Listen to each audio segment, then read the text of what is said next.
Consecration are patterns that God gives to you in order to help you sustain spiritual dimensions. And it is very, very personal. There are many generic consecrations, prayer, fasting, study. But if you want to hold certain dimension of power based on your spirit makeup, and the assignment you have, God will give you specific consecrations.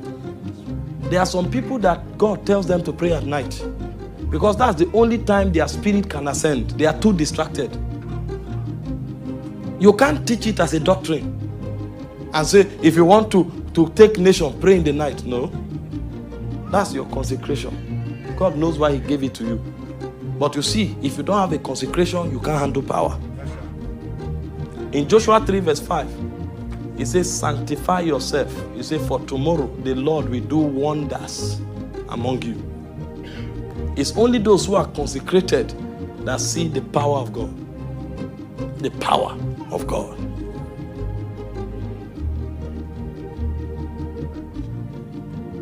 Consecration. Daniel moved so much power in Babylon. The key was consecration. Daniel 6 verse 10, it said 3 times in a day, Daniel prayed facing Jerusalem. He had a pattern that he kept.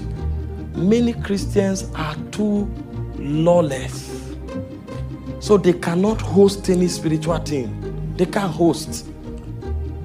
They follow every trend. They follow every activity. So their life is a zigzag formation.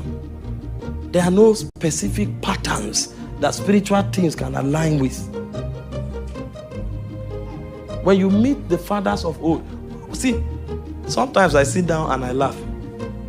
If they wanted to write the Bible with us, we hear that on Monday he went to watch Arsenal. On Wednesday he went to Oxford. On Thursday, your life will be too scattered for any scripture to be written. There will be no pattern. Imagine if they wrote your life as scripture. People like David made one mistake. He looked so big. If it was you, God knows why he stopped scriptures in the first century. Because they are writing scriptures now. Some people won't come to church. They'll say, Martha was praying in tongues yesterday and leading prayer. The next day, she went to see her boyfriend. And the next week, she broke up. The other week, she went on holiday to heal. The other week, he has a new relationship. Victor was moving in the power of God and in the prophetic on Monday. On Wednesday, he impregnated somebody. On Saturday, they bought pills. The pregnancy didn't die. 1 month later, he went for abortion and paid for it. The next week, he went on retreat. The other week, he came back and there's a prophetic conference. It would have been. You can't learn. Meanwhile, these men, their lives were so rigid that the Bible said the things that was written concerning them was written for our learning. That means we can look at them and study them and find patterns. I showed you some scriptures yesterday. Genesis 26, verse 5 and 6. God told Isaac, see the way Abraham lived his life. There were patterns. He kept my voice. He kept my charge. He kept my commandment. He kept my status. Do the same, I will bless you. That was God talking. Genesis 26, verse 5. Same thing for Solomon. 1 Kings chapter 3, I think verse 8. He was telling him how David lived this life. There were patterns. There were patterns. But we, no consecration. Anything goes. Somebody just calls you and say, hey, there's a holiday next week. Are you free? You say, oh, okay, what are they going to do? He said, they'll play football, they're going swimming. Oh, really? Oh, great. I'll work something now. Your life is so porous. You work something out. Hey, how you doing? There's a party tonight. Are you coming? Oh, I don't know. Okay, I'll work something out. You are jumping from party to holiday to resort. You can't break into the life of a spiritual man that way. No. You can't. Every week there are hours of prayer. Nothing can change it. Not even birthday party. Because you have to stand. It's a quorum. Your voice must be heard. Because you don't know when the immortal one will come and say, Adam, Adam, where art thou? My throne can't be empty. So the Spirit knows that every Friday night, my voice echoes in Zion. You can't change it. If you like, bring $1 million. That's what gives us powers in the heavens. Powers. Because God trusts you.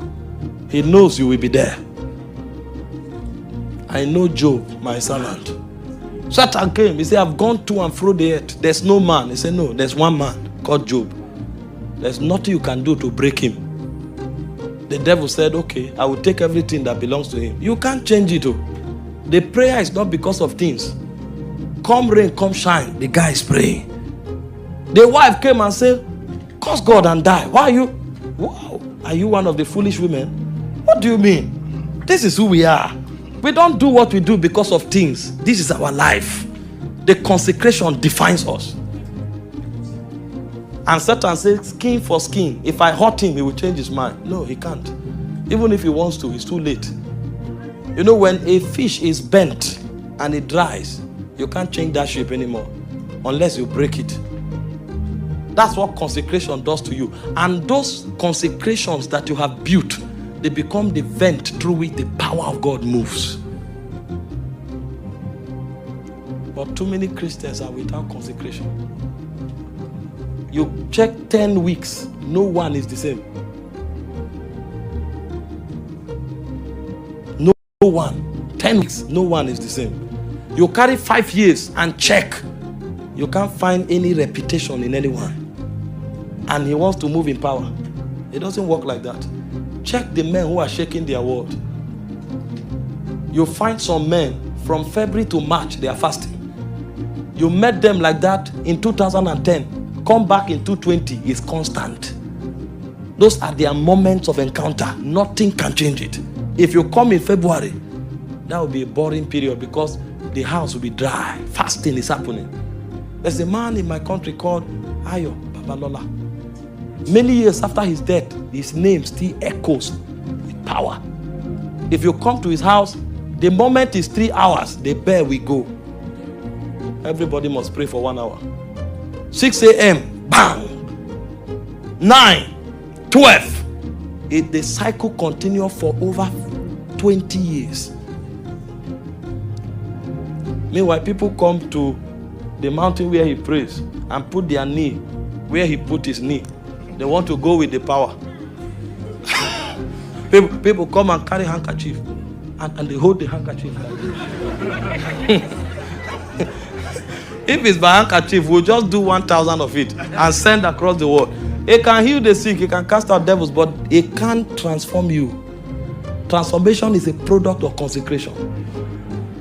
You think if handkerchief makes people a global apostle, I wouldn't have bought 10 years ago. People who don't have patterns of study, they will come and remove your button, carry the button and go and keep someone. Oh God, won't you help yourself? Won't you help yourself? Patterns, consecrations. Yes, sir. If every one of us will be strong, our strength will be defined by the weight of our consecration. You must build yours. The Bible said Daniel and his friends refused to be defied by the portion of the king's meat. And the point came, they said they were 10 times better than their peers. They were in Babylon. Babylon couldn't change them. Some people came from Africa that they are men of God. God sent them to Europe. They came here and discovered that on Sunday, if you are selling vegetables, it sells very well. And missionaries became sellers of food products because of pounds sterling. Pounds. 5 years later, they didn't know whether they were called apostles or prophets because they have become vegetable sellers. Some sell okporoko. In Nigeria, there's a dry fish called okporoko. It's scarce. They import it. That's their job in the UK now. Okporoko. Meanwhile, that's a missionary. No consecration. So the moment pressure comes, they break. And they want to host powers. You know the men that shook this world. My God. They had vital consecrations that they could die for. So let's continue.